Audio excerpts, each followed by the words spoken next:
May it be allowed to send to you this little writing of mine, in order that the entry of the Tatars and the very great destruction and harm of the Christian people may stand clearly before your lordship. May you read it carefully, for indeed you will find in it much that happened before my own eyes, and many other things that I experienced myself. But should you at times find in it such matters that may appear horrendous and terrible to the human mind, you should not be astonished at me, the writer, or the events, but give thanks to the King of Kings, who, forgetful of his mercy, did not spare his oppressed people, but whetted his sword as the lightning against them. I'm not telling this without purpose, because he who should fall into the hands of the Tatars, it were better for him not to have been born. And I say this as one who has known it. I was among them for a time and a half, and death would have been a solace, for life was but a torture. In the year of the Lord's incarnation, 1242, it happened that Cutan, king of the Cumans, sent solemn envoys to the king with the message that he had fought the Tatars for many years and twice defeated them. But the third time, as he was unprepared, they suddenly broke into his land, and so, being unable to have an army, he was forced to turn his back to the cursed Tatars. They devastated most of his land by force and killed his people. After the passing of 1 year of the Lord, news came that the Tatars were devastating the confines of Hungary, adjacent to Rus. When this was announced all across Hungary, the Hungarians, amidst their exceeding hilarities, did not believe it, and maintained that they had often heard such things about the Tatars, and always found out they meant nothing. They said that many things are reborn that have fallen before. About the middle of Lent, one of the Palatine's men arrived post-haste to the king and reported in the name of the Count Palatine that the Tatars had reached the Russian gate and were destroying the border obstacles. The king was still incredulous. But on the fourth day, the Palatine himself arrived, having ridden night and day, and reported that in early March, on the 12th, he had engaged them at the gate. Almost all his men had been cruelly killed by arrows and swords. He had escaped with a few and come to report what had happened. The king, although quite astounded by the bad news, released his archbishops, bishops and others, his ispans and barons, firmly and strictly ordering them to gather their troops and return to him as soon as possible, not losing time as urgent necessity and evident need demanded.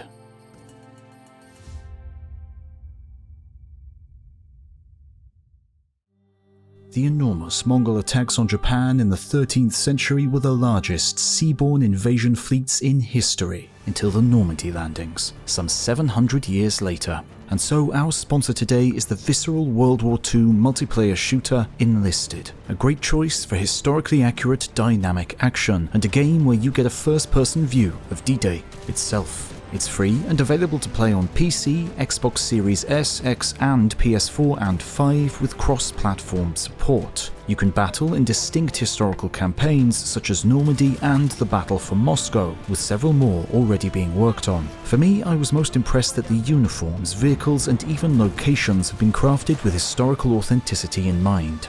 Join me in Enlisted and watch me embarrass myself again and again in suitably realistic ways. Follow the link in the description to get the game, as well as 3 days of premium time and several orders for troops and weapons. Thanks to Enlisted for supporting history content on YouTube. The city of Oradea was very famous in Hungary, therefore many nobles, ladies and peasant women had gathered there. Even though the bishop had left with some of the canons, I stayed there with the remaining people. We had the castle repaired with a strong wall, so that we could find refuge there should we be unable to defend the city. But when one day the Tatars suddenly arrived and my situation in the city was precarious, I did not want to go to the castle, but ran away into the forest and hid there as long as I could. They, however, suddenly took the city and burnt down most of it and left nothing outside the walls of the castle. Having collected the booty, they killed men and women, commoners and nobles alike, on the streets, houses and fields. They pardoned neither sex nor age. That done, they suddenly retreated, gathered up everything in the retreat and settled 5 miles from the castle. They didn't return for days, and those in the castle thought they had left because of the strength of the castle. When the Tatars did not come to the castle for several days, and everyone thought that they had completely withdrawn from there, many of the warriors and others who were in the castle, confident that they had withdrawn, left the castle and moved together into the houses that still remained outside of it. Then, one day at dawn, the Tatars, whose whereabouts they could not know, rushed upon them and killed those who did not manage to flee to the castle. They immediately surrounded the fortification, set up 7 siege engines across from the new wall, and bombarded it ceaselessly with stones day and night until the new wall collapsed totally. They seized the warriors, cannons, and others who had not been killed by the sword in the attack. The ladies, damsels, and noble girls tried to escape into the cathedral, but because they could not easily enter the cathedral, they set fire to it and burnt the church, together with the women and whatever there was in the church. In other churches they perpetrated such crimes that it is better to keep silent, lest people get ideas for most evil deeds. Then they ruthlessly beheaded the nobles, citizens, soldiers, and cannons on a field outside the city. They violated the saints' graves, trampled upon the relics with their sinful feet, smashed to pieces the censers, crosses, golden chalices and vessels, and whatever else was designed for the service of the altar. They dragged men and women alike into the churches and shamefully mistreated and then killed them there. After they had destroyed everything, they left the place empty. People hiding in the nearby forests came back to find some food, and while they were searching among the stones and the bodies, the Tatars suddenly returned, and of those living whom they found there, none was left alive. And this slaughter was repeated day after day.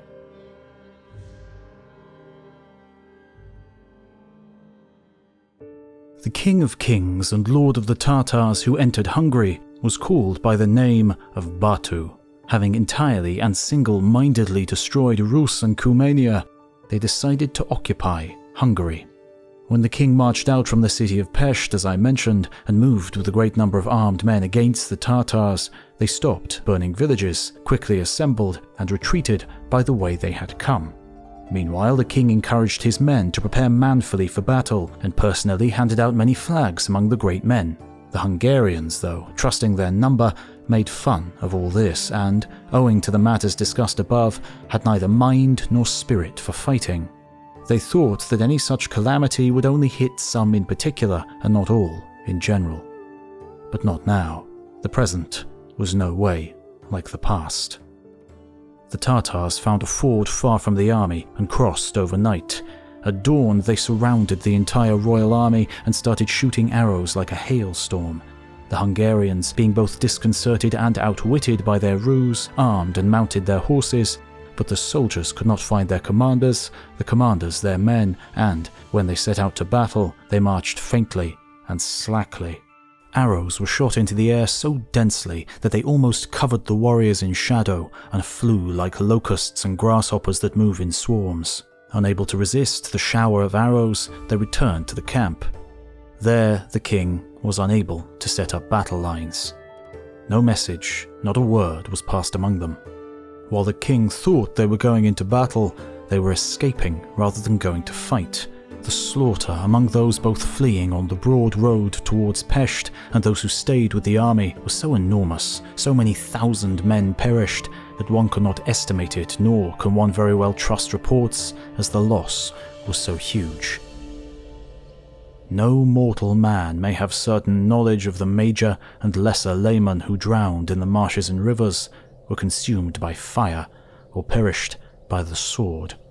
Horses ran around in the fields and groves with saddle and bridle, but without riders, and were so panicked by the noise that they seemed to have gone mad. Their neighing sounded like groaning or crying. The Tatars were at that time concerned only with slaying people, and seemed to care little for loot.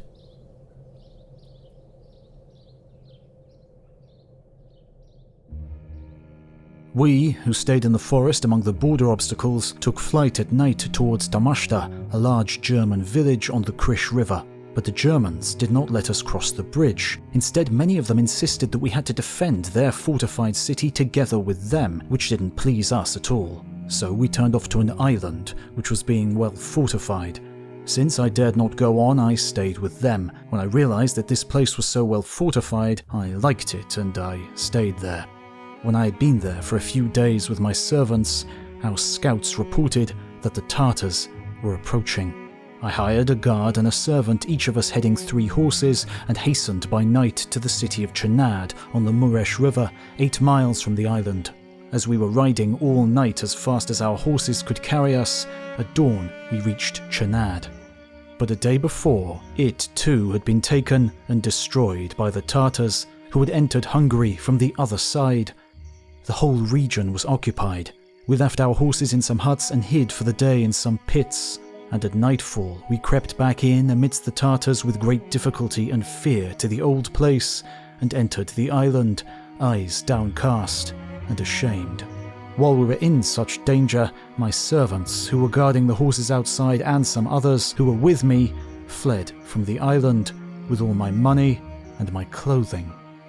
The Tatars caught them in flight and cut them down, while I remained with one servant and almost naked on the island.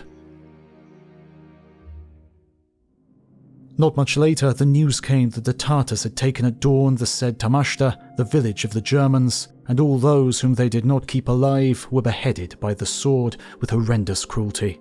Hearing this, my hair stood on end, my body shivered with fear, my tongue stuttered miserably, for I saw that the inevitable moment of dreadful death was menacing me. I also saw human beings, when earnestly expecting death, unable to grab weapons, raise their arms, move their steps to places of safety, or survey the land with their eyes. I saw people half dead of fear. I called the people of the island together so that we would be better protected. Then I left together with the people and, taking 2 children, the sons of the headman, my host, and the only servant I still had, I hid among the border obstacles, pretending to go further into the forest. I sent word to the father of the children that I was afraid to return to the island, thinking that if I kept and hid his sons, he would send over necessities to us. But when at the break of dawn the victuals were sent, the Tatars suddenly arrived and surrounded the island. They gave out that they would attack the island from the water, thus the island's people were tricked into defending it from that side. The Tatars, however, stormed the unguarded gates on the other side, seized them, and took the island without any of us having shot an arrow or engaging with them on horseback or on foot. Not only was it horrible to see how many great crimes and what cruel deeds they perpetrated there, but even to hear it would make people recoil in terror. They took all the booty and left only the bodies. When very many people who had hidden after 3 days thought the Tatars had withdrawn, they returned to the island to find food, and the Tatars, who were concealed there, caught them, and only very few escaped. When hunger and thirst pained me too much, I too was forced to go to the island at night, overturning remains to look for hidden flour or meat or some other foodstuff. Whatever I could find, I took it deep into the forest. After 10 or 20 days, I again went to the island. Behold, what grief there was, what stench, what fear. I think no one, however much he imagines all types of suffering, would not shudder at this suffering. I had to seek caves, excavate pits, or find hollow trees to have shelter, while the Tatars, like hounds tracking rabbits and boars, rushed through the thick of the thorn bushes, the shadows of the groves, the depths of the waters, and the heart of the wasteland. They searched the forests for a month or more, and since they could not slay everyone there, they invented a new trick as follows. They captured some who were hiding in the forest and sent them out with the message that whoever gave himself up to their trust before a set deadline would be allowed to return home safely. Because the people were already dying for lack of food, they fully believed their word, and so all who were there returned to their homes.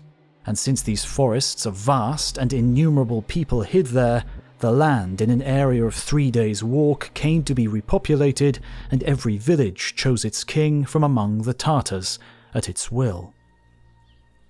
After this, all brought in the crops, as it was harvest time, including the hay and the straw and everything else to be stored. Many of the Tatars who were there with us looked at all this and enjoyed, and were delighted that fathers redeemed their lives through their daughters, husbands through their wives, brothers through their pretty sisters, kept for their pleasure. They set bailiffs over the people in order to render justice and supply them with useful horses, animals, weapons, presents, and clothing.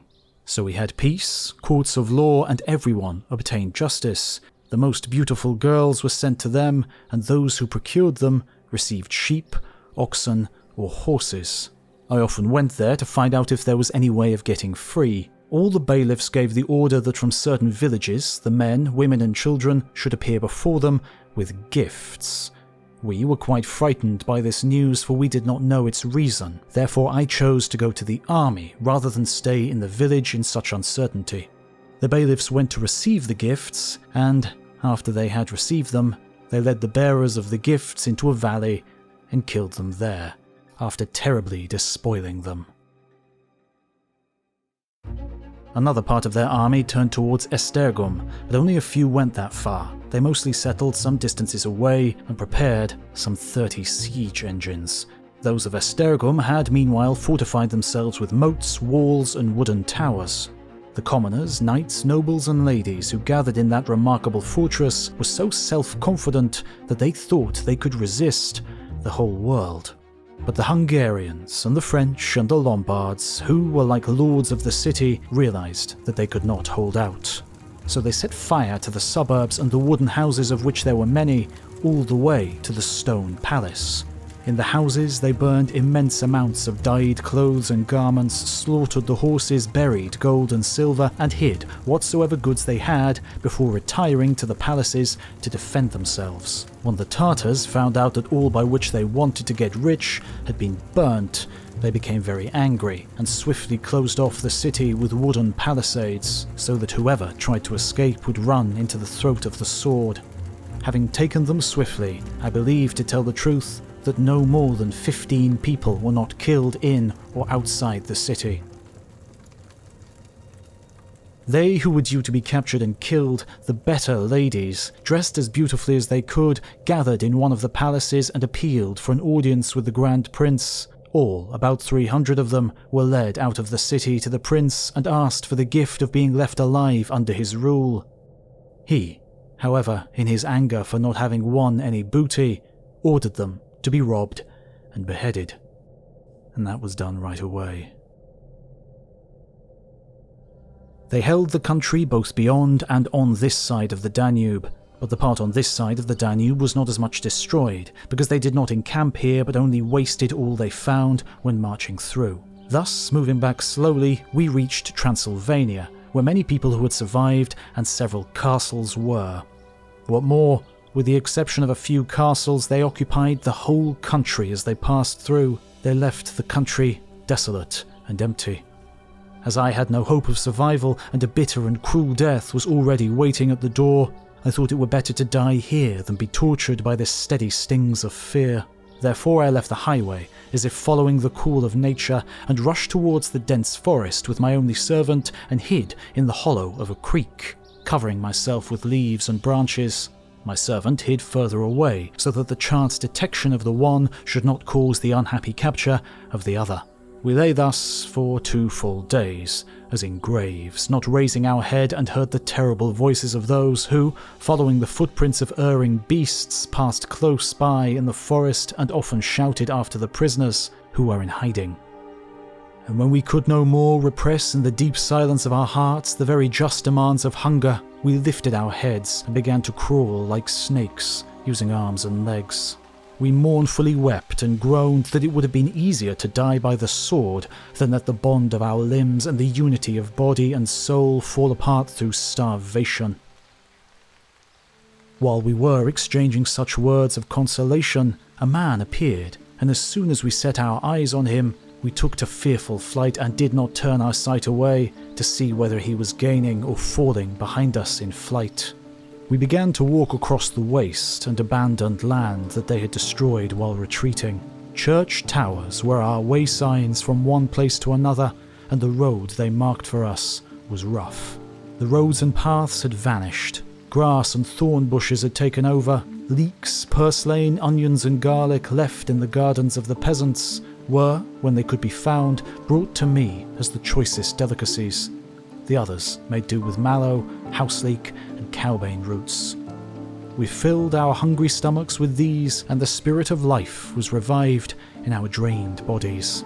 Finally, on the 8th day after leaving the forest, we arrived at the city of Alba Iulia. There we found nothing save the bones and skulls of the dead, the destroyed and broken walls of basilicas and palaces, soiled by the blood of an enormous number of Christians. 10 miles from there, next to the forest, was a village, and here, 4 miles within the forest, a marvellously high mountain. On the peak of it was a rock, a looming crag where a great number of men and women had taken refuge. They received us with joy among tears and inquired about the perils we had passed through, all of which we could not tell them in a few words. Finally, they gave us black bread, baked of flour and the ground bark of oak trees, and it tasted sweeter than any simnel cake we had ever eaten. Although we often visited the formerly inhabited villages, forced by need of food, it was never safe for us to come down until the king returned to Hungary with many companies of warriors from the maritime region, assisted by the Knights of Rhodes and the Lords Frankopan, having been previously informed by Hungarians of the retreat of the Tatars.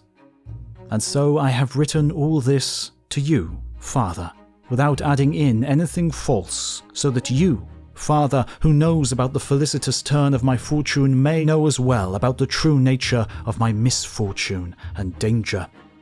Good health, my father.